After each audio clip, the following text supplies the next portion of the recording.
তোমরা দেখতেই পাচ্ছ আজকের টপিক হচ্ছে প্রেসি রাইটিং। প্রেসি রাইটিং এর রুলস এন্ড রেগুলেশনের উপর অলরেডি আমাদের চ্যানেলে খুব প্রিসাইজলি ভালো করে এক্সপ্লেন করা আছে। তোমরা অবশ্যই সেই ভিডিওটা দেখো, খুবই হেল্পফুল হবে তোমাদের জন্য।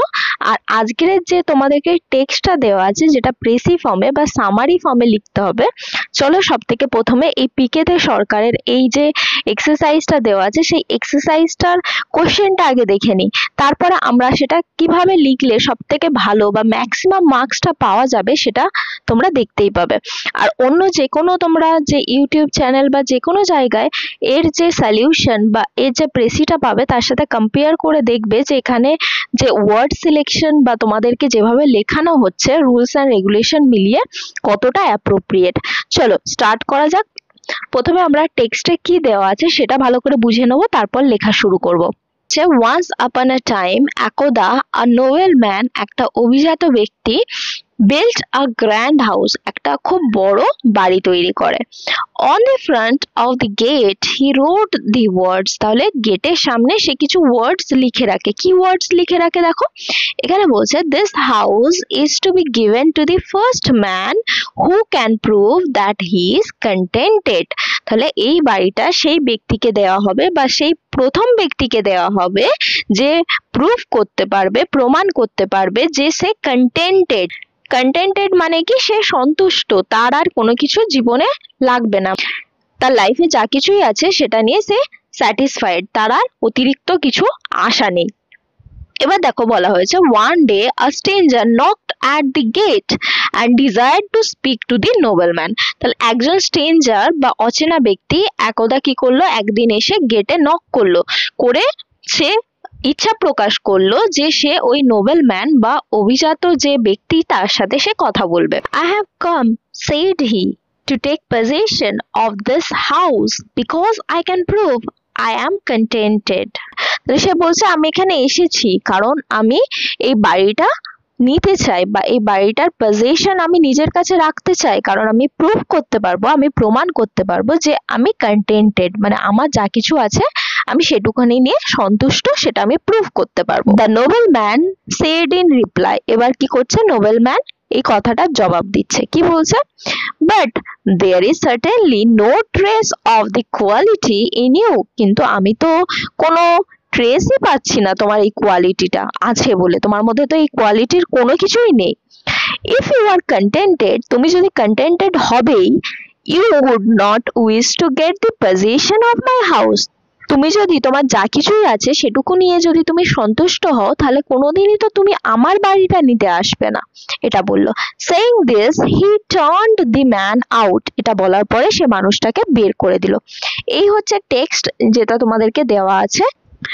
তোমরা দেখতেই পাচ্ছ এই টেক্সটটা যদি তোমরা ওয়ার্ড বাই ওয়ার্ড কাউন্ট করবে, মানে প্রত্যেকটা ওয়ার্ড একটা একটা করে কাউন্ট করবে, কাউন্ট করলে দেখো 108টার মতো ওয়ার্ড আসছে, তাহলে এর 1/3 করলে তোমরা 36টা ওয়ার্ড পাচ্ছ, মানে তোমাকে এটা 36টা ওয়ার্ডের মধ্যে লিখতে হবে বা এর 10% এদিক ওদিক হতে পারে, তার বেশি কিন্তু এদিক ওদিক করা চলবে না। চলো তাহলে লেখাটা কিভাবে লিখবে আগে দেখে নেওয়া যাক, তারপরে তোমাদের প্রত্যেকটা ওয়ার্ড আমি এক্সপ্লেন করে বুঝিয়ে দেবো। আচ্ছা, এখানে কিন্তু কখনোই তোমাদের লেখা থাকবে না যে অ্যাপ্রোপ্রিয়েট টাইটেল দিয়ে লেখো, কিন্তু তুমি যেহেতু প্রেসি লিখছো অবশ্যই তোমাকে একটা টাইটেল দিতে হবে। চলো তোমাদের এখানে আমি 5টা টাইটেল সাজেস্ট করছি, তোমাদের যেটা বেস্ট লাগবে সেটাকে ইউজ করবে। প্রথমটা তুমি দিতে পারো দি প্যারাডক্স অফ কন্টেন্টমেন্ট। প্যারাডক্স মানে কি, এখানে তোমার কন্টেন্টমেন্টের থেকে বেরিয়ে কিছু একটা হচ্ছে, মানে কন্টেন্টমেন্টটা স্যাটিসফাই হচ্ছে না, তাই জন্য প্যারাডক্স অফ কন্টেন্টমেন্ট তোমরা দিতে পারো। বা তোমরা এটা দিতে পারো আ টেস্ট অফ ট্রু স্যাটিসফ্যাকশন বা আ টেস্ট অফ ট্রু কন্টেন্টমেন্ট, এটা দিতে পারো। বা তোমরা দিতে পারো দি নোবেল ম্যানস ডিলেমা, এটাও দেওয়া যেতে পারে। সব থেকে ভালো যেটা তোমরা এখানে দিতে পারো, খুবই একটা ক্যাচি টাইটেল হবে যেটা খুবই মানে এই টেক্সটার সাথে খুব ভালোভাবে যাচ্ছে, যেটা হচ্ছে তোমরা দিতে পারো কন্টেন্টমেন্ট ভার্সেস কভেটাসনেস। তাহলে এই টাইটেলটার এই যে কভেটাসনেস, কভেটাসনেস মানে কি তোমরা জানো? এই কভেটাসনেস মানে হচ্ছে অন্যর যে সম্পত্তি তার উপরে লোভ, বা অন্যর কোনো কিছু বস্তু আছে সেটার উপরে লোভ থাকা, সেটাকেই কভেটাসনেস বলা হচ্ছে। এটা দিতে পারো, বা এটা দিতে পারো দি ইলিউসিভ কোয়ালিটি। তোমাদের এগুলোর মধ্যে যেটা ইজি বা রিলেটেড টু দি টপিক লাগছে, যেটা ইচ্ছা তোমরা ইউজ করতে পারো। চলো আমরা এখানে যেটা ইউজ করব সেটা হচ্ছে contentment versus কভেটাসনেস।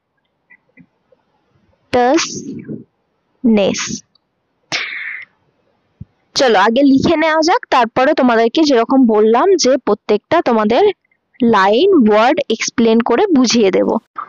A nobleman's grandiose edifice was proffered to the first individual, demonstrating genuine contentment. Full stop. A stranger's avaricious claim was refuted by the nobleman, who discerned that true contentment precludes covetousness and thus summarily dismissed the claimant. Total 35 words. চলো বোঝার আগে কি লিখলাম একবার পড়ে নেওয়া যাক। Contentment versus covetousness. A nobleman's grandiose edifice was proffered to the first individual, demonstrating genuine contentment. A stranger's avaricious claim was refuted by the nobleman, who discerned that true contentment precludes covetousness and thus summarily dismissed the claimant. প্রথমে দেখো এ নোবেলম্যানস, এখানে nobleman বলতে কি অভিজাত ব্যক্তি, তাহলে অ্যাপোস্ট্রফে S আছে মানে কি ওই অভিজাত ব্যক্তির কোনো সম্পত্তি বা পজিশনের কথা বলা হচ্ছে। কি পজিশন? গ্র্যান্ডিওস এডিফাইস। গ্র্যান্ডিওস মানে কি? গ্র্যান্ডিওস মানে খুব ইমপ্রেসিভ, গ্র্যান্ড বা লাক্সারিয়াস, মানে খুব বড়, খুব ইমপ্রেসিভ, খুব ভালো, খুব বিরাট একটা এডিফাইস। এডিফাইস বলতে কি একটা বিল্ডিং বা স্ট্রাকচার যেটা খুব বড়, ইমপ্রেসিভ, মানে একটা বিল্ডিং এর কথা বলা হচ্ছে। এখানে যেহেতু হাউস, হাউসটাকে আমরা কি লিখলাম? এডিফাইস। গ্র্যান্ড হাউস বলেছিল তাই জন্য গ্র্যান্ডিওস এডিফাইস ওয়াজ প্রফার্ড। প্রফার্ড মানে কি হচ্ছে? অফার, তো জানো অফার করা হচ্ছে, সেরকমই একটা মানে এর একটা সিনোনিমাস ওয়ার্ড হচ্ছে প্রফার্ড, মানে given. To the first individual মানে প্রথম ব্যক্তিকে দেওয়া হবে। ডেমনস্ট্রেটিং মানে যে দেখাচ্ছে, ডেমনস্ট্রেট করা মানে কোনো কিছু দেখানো। কি দেখাবে? জেনুইন মানে সত্যিকারের বা যেটা অ্যাকচুয়াল কন্টেনমেন্ট। মানে কন্টেনমেন্ট মানে অবশ্যই তোমরা জানো, অনেকবার তোমাদেরকে বলে দিয়েছি যে সেলফ স্যাটিসফ্যাকশন বা যেটুখানি আছে নিজের সেটুখানি নিয়ে সন্তুষ্ট থাকা।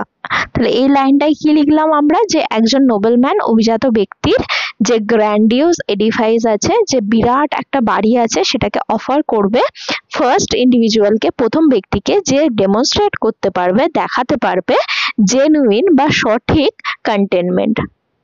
নেক্সট দেখো, a stranger's avaricious claim was refuted. এখানে দেখো স্ট্রেঞ্জার্স, স্ট্রেঞ্জার্স মানে যে অচেনা ব্যক্তির, তাহলে একজন অচেনা ব্যক্তির অ্যাভারিসিয়াস, অ্যাভারিসিয়াস মানে কি?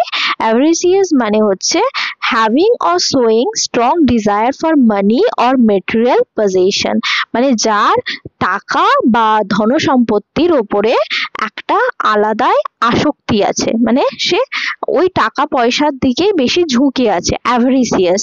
ক্লেম ওয়াজ রেফিউটেড, রেফিউটেড বলতে এখানে বোঝানো হচ্ছে, রেফিউটেড মানে বাদ দেয়া হচ্ছে বা রিজেক্ট করা হচ্ছে, ঠিক আছে, বাই দি নোবেলম্যান। তাহলে নোবেলম্যানটা কি করছে? এই স্ট্রেঞ্জ ব্যক্তির যে অ্যাভারিসিয়াস মানে মেটেরিয়াল প্রপার্টি বা টাকা পয়সার উপরে যে ক্লেম বা সেটা নিজের অধীনে আনার যে ইচ্ছা, সেটাকে রেফিউট করছে, রিজেক্ট করছে একজন নোবেলম্যান। এই নোবেলম্যানটা হু ডিসার্নড, ডিসার্নড বলতে যে পারসিভ করছে বা নোটিস করছে কোনো কিছু, মানে কোনো কিছু ডিটেল বুঝতে পারছে বা যেটাকে তুলে ধরছে। এখানে কি ডিসার্ন করা হচ্ছে? দ্যাট ট্রু কন্টেনমেন্ট, যা সত্যিকারের কন্টেনমেন্ট আছে মানে সেলফ স্যাটিসফ্যাকশন আছে, প্রেক্লিউডস কনভেটাসনেস। তাহলে প্রেক্লিউডস মানে হচ্ছে প্রিভেন্ট করা বা মেক সামথিং ইম্পসিবল, মানে যার ট্রু কন্টেনমেন্ট আছে তার মধ্যে প্রেক্লিউডস হচ্ছে, তার মধ্যে থাকছে না। তার মধ্যে কি থাকছে না? তার মধ্যে থাকছে না কভেটাসনেস। কভেটাসনেস মানে কি? আ strong desire for something, specially something that belongs to someone else. মানে একটা অন্য জিনিসের উপরে আসক্তি থাকা যেটা আদতে তার নিজের না, মানে অন্যর কোনো জিনিস পাওয়ার ইচ্ছা। অ্যান্ড দ্য সামেরেলি বলতে এখানে ইমিডিয়েটলি, উইদাউট ডিলে বা খুব ছোট্টভাবে বা খুব ক্ষণিকের মধ্যে কি করছে? ডিসমিস করছে, মানে ওটাকে বাদ দিয়ে দিচ্ছে। দ্য ক্লেমেন্ট, ক্লেমেন্ট মানে এখানে কি? যে ক্লেম করতে এসছিল, ওই স্ট্রেঞ্জারটার কথা বলা হচ্ছে, যে মানুষটা ক্লেম করতে এসছে যে এই বাড়িটা সে নিয়ে যাবে, কারণ সে কি কন্টেন্টেড পারসন। কিন্তু এই নোবেলম্যানটা তো অলরেডি প্রুভ করে দিচ্ছে যে তুমি যদি কন্টেন্টেড হবে তাহলে তুমি কেন আসবে এখানে? তোমার তো অলরেডি সেলফ স্যাটিসফ্যাকশন আছে, বা তোমার যেটুখানি আছে সেটুখানি নিয়ে তুমি সন্তুষ্ট, তাহলে তোমার আলাদা করে বাড়ির তো কোনো দরকার নেই। তাহলে এটাই হচ্ছে তোমাদের প্রেসি, যেটা তোমরা এক্সামে লিখবে। আশা করছি তোমাদের এই ভিডিওর কন্টেন্টটি ভালো লেগেছে, আর এরকম নতুন নতুন কন্টেন্ট যদি তোমরা পেতে চাও তাহলে অবশ্যই এই চ্যানেলটিকে সাবস্ক্রাইব করো, লাইক করো, আর বন্ধুদের সাথে অনেক অনেক শেয়ার করার রিকোয়েস্ট রইল। দেখা হচ্ছে পরবর্তী ভিডিওতে আরো এরকম অসাধারণ কন্টেন্ট নিয়ে। সঙ্গে থাকো, শিখতে থাকো।